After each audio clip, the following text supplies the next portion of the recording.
हुई अर्थव्यवस्था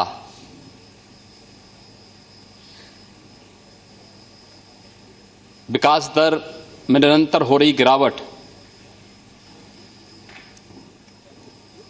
देश में अविश्वास का माहौल और जिस दृढ़ता के साथ पिछले 3 वर्षों के अंदर देश की विकास दर को आगे बढ़ा करके इस देश में एक कल्याणकारी सरकार की स्थापना करके सुशासन स्थापित करने में केंद्र की मोदी सरकार सफल हुई है। और केवल भारत ही नहीं बल्कि पूरी दुनिया में दुनिया के लोकतंत्र के लिए और लोकतांत्रिक व्यवस्था के अंतर्गत शासित होने वाले उन सभी देशों के लिए एक आदर्श बना है। और यही कारण है कि दुनिया में अब कहीं भी जहां चुनाव हो रहे हैं तो वहां पर एक आइकॉन के रूप में देश के प्रधानमंत्री श्री नरेंद्र मोदी जी को लोग सामने रखते हैं। विकास का ढांचा कैसे होना चाहिए लोग भारत से देखना और समझना चाहते हैं। एक अत्यंत विपरीत परिस्थितियां थीं 2014 में इस सरकार के सामने, जब राजकीय घाटा जो सकल घरेलू उत्पाद का था वह 8.9% और राजस्व घाटा जो सकल घरेलू उत्पाद का 2.8% पर पहुंच चुका था। मुद्रास्फीति की दर 11.2% और सकल घरेलू उत्पाद का जो चालू खाता था वो 4.6% तक पहुंच चुका था। उन स्थितियों में सत्ता संभाली थी देश के यशस्वी प्रधानमंत्री के रूप में श्री नरेंद्र मोदी जी ने। और पिछले 3 वर्ष के दौरान इस सरकार ने देश के विकास दर को 8 से 8.5% तक ले जाने में सफलता प्राप्त की है। यह दुनिया के लिए कौतूहल और आश्चर्य का विषय है। विमुद्रीकरण की घटना पर दुनिया ये देखना चाहती थी कि आखिर इसके परिणाम क्या होंगे। उसके बावजूद देश की विकास दर 7.9% से ऊपर जा रही है। यह भारत जैसे उभरती हुई अर्थव्यवस्था दुनिया में आश्चर्य और कौतूहल का विषय है। और इस दृष्टि से मैं अभिनंदन करता हूं माननीय वित्त मंत्री जी का कि जिन्होंने सफलतापूर्वक देश की अर्थव्यवस्था में एक नई जान फूंकी है। और यही नहीं, इस दौरान जितने भी कल्याणकारी योजनाएं घोषित हुई, मैं खास तौर पर कहना चाहता हूं उन मुद्दों पर जो लोग इससे पहले कहते थे। 2014 के पूर्व तमाम प्रकार की भ्रांतियां पैदा की जाती थी, तमाम प्रकार के भ्रम पैदा किए जाते थे, लेकिन चुनाव के दौरान भी और उसके बाद भी माननीय प्रधानमंत्री जी ने पूरी दृढ़ता के साथ जिन बातों को कहा कि हमारी सरकार इस देश के किसानों के लिए, इस देश के गरीबों के लिए समर्पित होगी, उसमें कोई जाति, कोई मत, कोई पंथ या कोई मजहब नहीं, बल्कि इस देश के उस आम नागरिक के लिए समर्पित होकर के कार्य करेगी जो वास्तव में इस देश में विकास का सही मायने में हकदार है। और उस तक पहुंचाने के लिए जिस प्रकार का कार्य किया, महोदय मुझे याद है 1996-98 के दौरान कुछ प्राकृतिक आपदाओं से पीड़ित किसानों के बीच में मुझे जाने का अवसर प्राप्त हुआ था। उस दौरान मैं देखता था कि सरकार चेक देती थी उन किसानों को 1000 रुपए की, तो 1000 रुपए का जो चेक उन किसानों को मिलता था, उन किसानों के पास अपने खाते नहीं होते थे। बैंक में जाते थे तो बैंक उनको कहता था कि खाता आपके पास नहीं है, आप पहले 500 रुपया जमा करिए तब तुम्हारा ये चेक जमा हो पाएगा बैंक में। किसी सरकार ने नहीं सोचा, लेकिन जनधन योजना के माध्यम से इस देश के अंदर 25 करोड़ गरीबों के परिवारों के खाते खोलना, यह देश के गरीबों के प्रति इस सरकार की सोच को प्रदर्शित करता है। जो आम नागरिक के लिए, उसमें हर जाति के लोग थे, हर मत, हर लिंग से जुड़े हुए लोग थे, कोई भेदभाव किसी के साथ नहीं हुआ। इस सरकार ने उसके बाद जो योजनाएं घोषित की, चाहे वो डिजिटल इंडिया का हो, स्टार्टअप इंडिया का रहा हो, स्टैंड अप इंडिया का हो, इस देश के युवाओं के स्वावलंबन के लिए प्रधानमंत्री मुद्रा बैंक योजना की शुरुआत कितनी अच्छी योजना थी। इस देश की महिलाओं के लिए समर्पित प्रधानमंत्री उज्ज्वला योजना, गांव में हम लोगों को जाने का अवसर प्राप्त होता है और आज एक गांव की गृहिणी इस बात को कहती है कि अब मुझे इस बात की चिंता नहीं कि लकड़ी नहीं मिलेगी या बरसात के कारण अगर ईंधन उसे प्राप्त नहीं होगा तो उसके घर में रसोई नहीं जलेगी, क्योंकि प्रधानमंत्री जी ने उसके घर तक उज्ज्वला योजना के अंतर्गत रसोई गैस पहुंचा दिया है। कल्याणकारी योजनाओं को किस हद तक पहुंचाने का कार्य और किस तत्परता के साथ हुआ है। इस 2.5-3 वर्ष के दौरान जितनी कल्याणकारी योजनाएं इस देश के अंदर, विकास की योजनाएं जिस तत्परता के साथ प्रारंभ की गई, वह देश और दुनिया में एक आदर्श मॉडल के रूप में भारत सबके सामने प्रस्तुत हुआ है। और इसलिए मैं आप, जब वित्त विधेयक पर चर्चा हो रही है, इस देश का पूर्वी भारत विकास के पैमाने पर हमेशा पिछड़ता जाता था, उपेक्षित था, कोई उनके बारे में नहीं सोचता था। मैं स्वयं पूर्वी उत्तर प्रदेश से 1998 से लगातार इस सदन में चुन करके आता हूं और आता रहा, हम अपनी बात को कहते रहे, कोई सुनता नहीं था। 26 वर्षों से गोरखपुर का फर्टिलाइजर कारखाना बंद था। जब भी हम लोग अपनी बात को रखते थे तो कहते थे इसके बारे में कोई पॉलिसी बनाएंगे, बंद उद्योग को कैसे चला पाएंगे। लेकिन मैं धन्यवाद दूंगा और आभारी हूं माननीय प्रधानमंत्री जी का, 26 वर्षों से बंद उस गोरखपुर के फर्टिलाइजर कारखाने को न केवल माननीय प्रधानमंत्री जी ने पिछले वर्ष जाकर के शिलान्यास किया है, वहां पर कार्य भी प्रारंभ हो गया है और 2019 से पहले गोरखपुर में, बरौनी में, सिंदरी में नए फर्टिलाइजर कारखाना स्थापित होकर के खाद उत्पादन का कार्य, उर्वरक उत्पादन का कार्य प्रारंभ भी हो जाएगा। पूर्वी उत्तर प्रदेश में मैं इस सदन में लगातार चिल्लाता था, उत्तर प्रदेश के 34 जिले इंसेफ्लाइटिस से पीड़ित थे, मासूम बच्चे मरते थे। आश्चर्य होता है मुझे इस बात पर कि जो लोग बार बार इस बात को कहते थे, दलितों की बात करते थे, अल्पसंख्यकों की बात करते थे, अधिकतर मरने वाले बच्चे दलित और अल्पसंख्यक समुदाय के थे, 90% बच्चे उस समुदाय के थे। लेकिन उनकी पीड़ा को कभी किसी के द्वारा यहां पर सहानुभूति दिखाने का प्रयास नहीं हुआ। माननीय प्रधानमंत्री जी ने गोरखपुर को एम्स दिया और एम्स जैसा चिकित्सा संस्थान गोरखपुर में आज कार्य उसका प्रारंभ हो रहा है। देश के अंदर बुनियादी ढांचे का विकास कैसे होना चाहिए, यह मॉडल देश के अंदर प्रधानमंत्री ग्रामीण सड़क योजना के माध्यम से हमारे आदरणीय नेता पूर्व प्रधानमंत्री श्री अटल बिहारी वाजपेयी जी ने तो प्रारंभ किया था। इस देश के अंदर अंतर्राष्ट्रीय मानक के 4 लेन और 6 लेन के एक्सप्रेसवे बन सकते हैं, यह मॉडल उन्होंने इस देश को दिया। और आज जिस तेजी के साथ इस देश के अंदर कार्य प्रारंभ हुआ है, वह मुझे लगता है कि विकास का एक अद्भुत ढांचा जो भारत को दुनिया की एक महाशक्ति के रूप में स्थापित करने में महत्वपूर्ण भूमिका का निर्वाह कर सकता है। महोदय, मैं आभारी हूं कि इस सदन में 1998 से लेकर के अब तक मुझे बहुत कुछ जानने, सीखने, संसदीय प्रणाली के बारे में बहुत कुछ सीखने का अवसर मुझे यहां प्राप्त हुआ है। और उत्तर प्रदेश के बारे में, आज उत्तर प्रदेश का दायित्व मेरी पार्टी ने मुझे सौंपा है और मैं उत्तर प्रदेश में सेवा के लिए अपनी सेवाएं वहां प्रदान करने के लिए जा रहा हूं।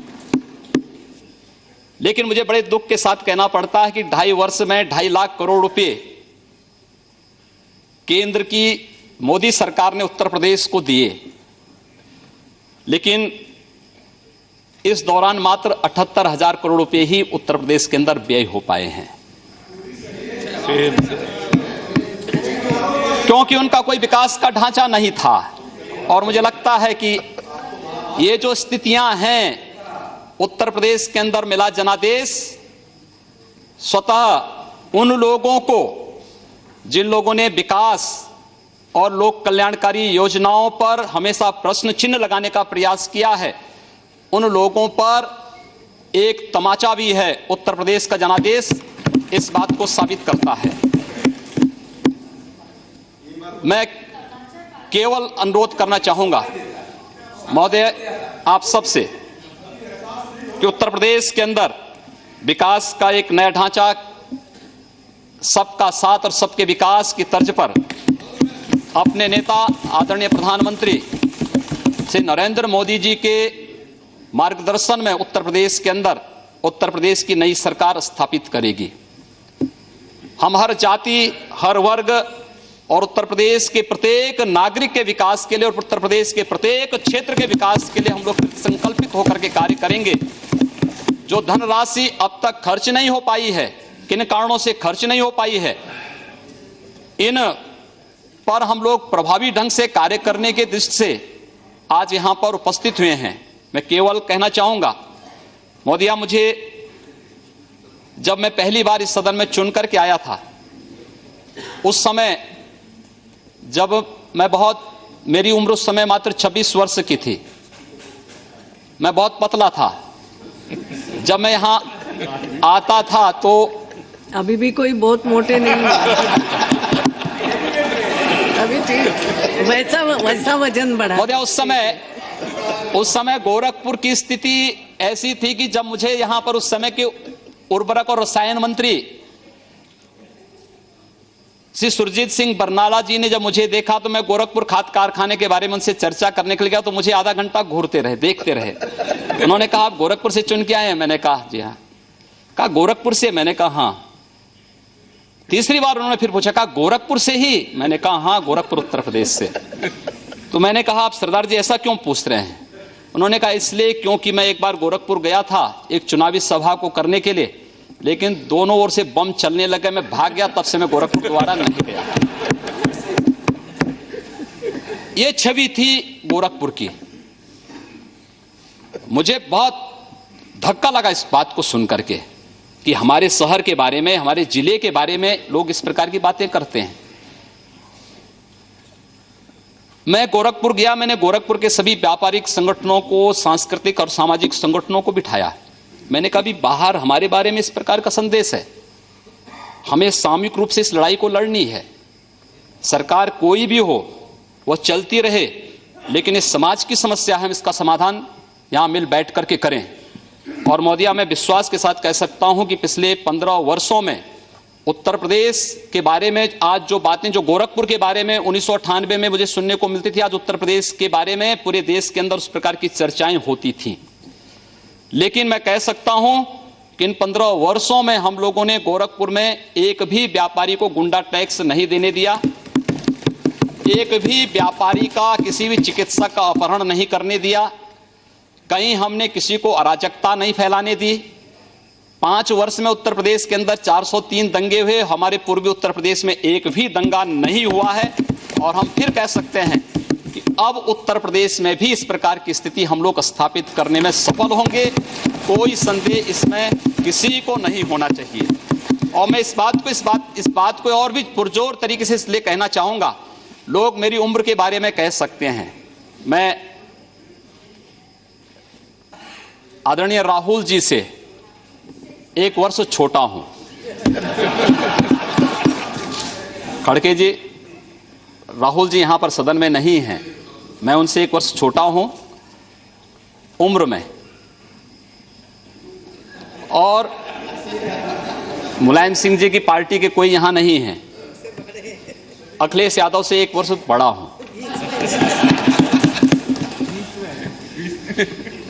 एक जो दोनों की जोड़ी के बीच में मैं जो आ गया, मुझे लगता है कि यह आपकी विफलता का एक बड़ा कारण हो सकता है। लेकिन मैं आप सबको आमंत्रित करूंगा, आप सबका प्यार और स्नेह। नाम नहीं है तुमसे बोलना, आप बोल सकते हैं। अरे क्यों? अरे मेरा नाम लो, आप बोले ना। अब इसीलिए वो राहुल जी 1 साल उनसे बड़े हैं, अखिलेश जी उनसे 1 साल छोटे हैं, उनके दोनों के बीच में वो है। लेकिन अब आप एक बार आप अधिकार में आए हैं, वहां के चीफ मिनिस्टर बने हैं, आपको बधाई देता हूं। लेकिन आप इस स्टैंडर्ड को मेंटेन करो। चीफ मिनिस्टर बन के जब आप उस कुर्सी पे बैठते हो, उसी की गरिमा रख के आगे चलो। मैं उसी की गरिमा की बात करने के लिए आया हूं। आपसे बड़े हैं इसलिए अच्छा आशीर्वाद दिया है, जी अध्यक्ष महोदय, मैं आप सबको इस बात, आप लोगों ने मुझे बड़ा स्नेह दिया है और मैंने शुरू में ही कहा कि मैंने बहुत कुछ सीखा है इस सदन से। वास्तव में एक सामान्य शिष्टाचार और मैनर क्या होता है संसद में सीखा जा सकता है। हम लोग, जब मैं पहली बार चुना गया था सांसद, तो मैं इस बात के लिए थोड़ा अंदर से संकित था कि पता नहीं कैसा व्यवहार होता है। लेकिन जैसे ही हम लोग संसद परिसर में प्रवेश किए, यहाँ के एक एक कर्मचारी का जो सद्व्यवहार था, जो शिष्टाचार था, और वह केवल सदन में हम लोग यहाँ पर बहुत बार वह देखने लायक है, वो समाज को बताने लायक है, क्योंकि बाहर हमारे बारे में बड़ी भ्रांत धारणाएं पैदा की जाती हैं। सदन के अंदर जो शोरगुल होता है, मानते हैं लोकतांत्रिक प्रक्रिया का एक हिस्सा हो सकता है। हम लोग बहुत बार, हमारी जो आपस में बहस होती है उसमें बहुत वाद विवाद हो जाता है, लेकिन बाहर हम लोग जब गैलरी में मिलते हैं तो एक दूसरे से गले मिलते हुए दिखाई देते हैं। हम सारी चीजों को फिर यहीं पर छोड़ करके बाहर वही सद्भावनाएं हमारे बीच में होती हैं।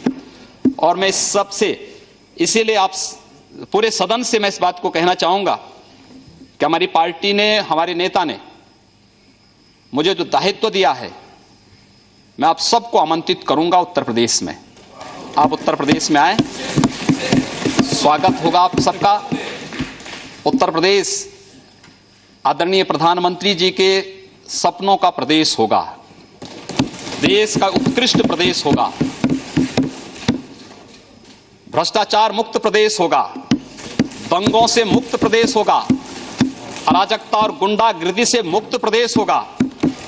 और उत्तर प्रदेश में हम विकास का एक ऐसा मॉडल देंगे कि उत्तर प्रदेश के नौजवानों को पलायन नहीं करना पड़ेगा।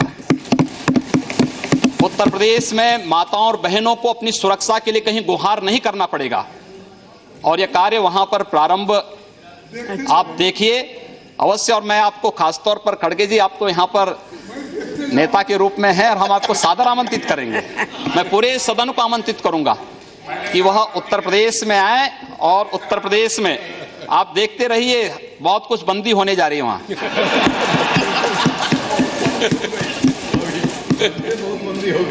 बहुत कुछ वहां पर बंद होने जा रहा है।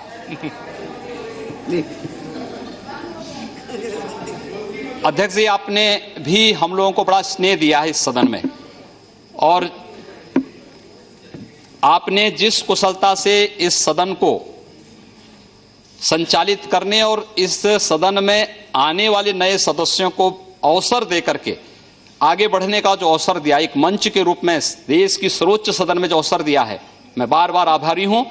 और पूरे सदन को मैं उत्तर प्रदेश में आमंत्रित करूंगा कि आप उत्तर प्रदेश में आए। उत्तर प्रदेश आपका स्वागत करेगा और देश के माननीय प्रधानमंत्री जी के उत्तर प्रदेश के बारे में, उत्तर प्रदेश के विकास के बारे में, उत्तर प्रदेश में सुशासन स्थापित करने के बारे में जो सपने हैं, उन सपनों को साकार करता हुआ प्रदेश आपको उत्तर प्रदेश दिखाई देगा।